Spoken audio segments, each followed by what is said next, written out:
వరలక్ష్మి అయితే పిల్లలతో ఇలా అంటూ ఉంటుంది. "ఎందుకు పిల్లలు షాపింగ్‌కి వచ్చామా, షాపింగ్ చేసుకొని వెళ్ళామా అన్నట్టు ఉండాలి. అంతేకాని ఈ పోటీలు అవన్నీ ఎందుకు చెప్పండి" అని చెప్పేసైతే అంటూ ఉంటుంది. ఆ మాటలు వినగానే అక్కడ ఉన్న విష్ణు అయితే, "ఓడిపోయిన వాళ్ళు ఇలాంటి మాటలే ఆడుతూ ఉంటారమ్మా" అని చెప్పేసైతే తన పిల్లల్ని చూస్తూ అంటూ ఉంటాడు. ఆ మాటలు వినగానే అక్కడ ఉన్న వరలక్ష్మి అయితే చాలా కోపంగా విష్ణుని చూస్తూ ఉంటుంది. ఇంతలో అక్కడ ఉన్న విష్ణు మాత్రం, "అవును, ఓడిపోయినోళ్ళే కదా ఇలాంటి మాటలు ఆడడానికి ముందుకు వస్తారు" అని చెప్పేసైతే అంటూ ఉంటాడు. ఆ మాటలు వినగానే అక్కడ ఉన్న వరలక్ష్మి అయితే, ఓడిపోవడానికి ఇక్కడ ఎవరు సిద్ధంగా లేరు. సరే అయితే ఈ పోటీని మొదలు పెడదాం. నాకు ఇష్టమే డన్ అని చెప్పేసైతే అంటూ ఉంటుంది. ఆ మాటలు వినగానే అక్కడున్న పిల్లలైతే చాలా సంతోషిస్తూ ఉంటారు. సరే అయితే మీ ఇద్దరు వెళ్ళి షాపింగ్ చేసుకొని రండి. మేము కిందన చేసుకుంటాం షాపింగ్ అని చెప్పేసైతే పిల్లలు అంటూ ఉంటారు. ఆ మాటలకి అక్కడ ఉన్న విష్ణు, వరలక్ష్మి వాళ్ళు అయితే పైకి వచ్చి మాట్లాడుకుంటూ ఉంటారు. ఇప్పుడు నువ్వు ఓడిపోవడానికి రెడీగా ఉండు వరలక్ష్మి అని చెప్పేసైతే అంటూ ఉంటాడు. ఆ మాటలు వినగానే అక్కడ ఉన్న విష్ణు అయితే, ముందు మీరు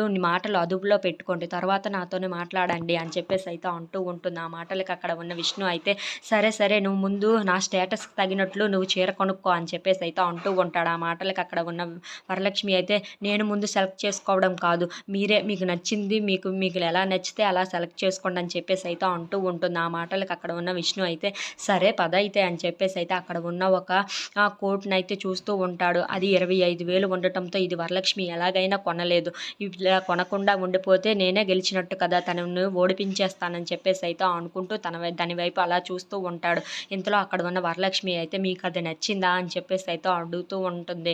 ఆ మాటలకు అక్కడ ఉన్న విష్ణు అయితే, ఆ! ఆ! నచ్చింది. ఇదిగో రేటు కూడా చూడు అని చెప్పేసైతే చూపిస్తూ ఉంటాడు. అది చూడగానే అక్కడ ఉన్న వరలక్ష్మి అయితే ఒక్కసారిగా షాక్ అయిపోతూ ఉంటుంది. If you like this video please subscribe.